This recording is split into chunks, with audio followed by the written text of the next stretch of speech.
பார்க்கும்போது election news படிக்கும்போது தப்புலாம் வரும். எலெக்ஷன் நியூஸ் படிக்கிறோம் அப்படின்னா நம்பர்ஸாவே வரும். அப்ப தப்புலாம் எப்படி படிக்கணும்? பிராக்டிஸ் இருந்து போனா தானே வரும்.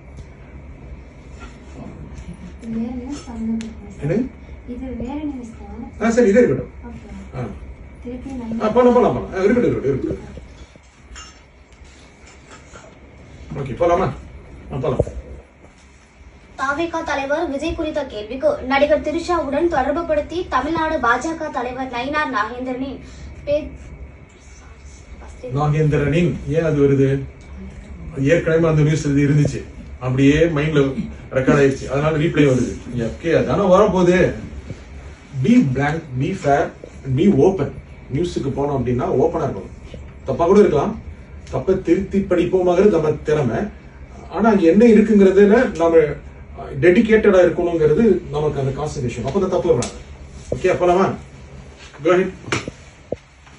தாவேகா தலைவர் விஜய் குறித்த கேள்விக்கு நடிகை திரிஷாவுடன் தொடர்பு படுத்தி தமிழ்நாடு பாஜக தலைவர் நயினார் நாகேந்திரன் பேசியதற்கு கண்டனங்கள் வலுத்தி வருகின்றன. கண்டனங்கள் அல்ல. நேற்று ஒரு டிவி சேனல்ல ஒரு லேடி அப்படிதான் படிச்சாங்க. என்னுடைய ஸ்டூடெண்ட் தான். அவங்க அப்படி படிப்பா எனக்கு தெரியவே இல்லை. அப்புறம் ஒரு மெசேஜ் எடுத்தேன். ரொம்ப ஆச்சரியம். ஆக்சுவலா ஒரு பர்டிகுலர் ஏஜுக்கு அப்புறமும் லேர்ன் பண்ணி நியூஸ் ரீடர் ஆகுறது அப்படிங்கிறது.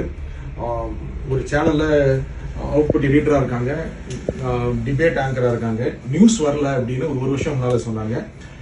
நான் வந்து ஒரு 2 தடவை மீட் பண்ணிருக்கேன். போன்லேயே தான் அவங்க ட்ரெயின் பண்ணேன். ரொம்ப ஆச்சரியம். ஒரு 1 இயர்ல 6 months ட்ரெயின் ஆயிட்டாங்க. Just 1 month back she was on ஏர்.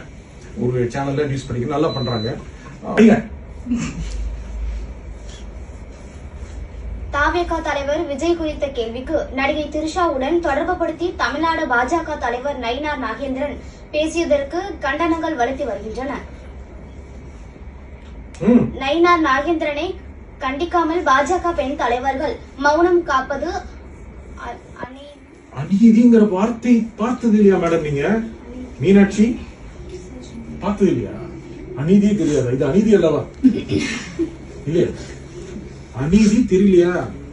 ரொம்ப கஷ்டம். சில டெலிபிராம்டர் சில வார்த்தைகள் நம்மள பயங்கரமா கவுத்துரும். பிரதிநிதித்துவம் இருக்கும், பிரதிநிதிகளிடம் வரும். பிரதிநிதிகளிடம் போச்சுடா. தொழிலாளர்களிடையே பேசும்போது தொழிலாளர்களிடையே எல்லாமே வருது. Very tough. இதெல்லாம் டெலிபிராம்டர்ல ஒரு லைன் அந்த வார்த்தையே அமையாது, கீழே வந்துடும். தொழிலாளர்களிடையே கீழே இருக்கும். Be concentrating. அநீதி படிக்க மாட்டேங்கிறீங்க. படிங்க. அடுத்து சென்னை விமான நிலையத்தையும் படிங்க. நான் எல்லாருக்கும் ட்ரெயின் பண்ணோம். சென்னை விமான நிலையத்தை படிங்க. சென்னை விமான நிலையத்தில் செய்தியாளர்களிடம் பேசிய தமிழ்நாடு பாஜக தலைவர்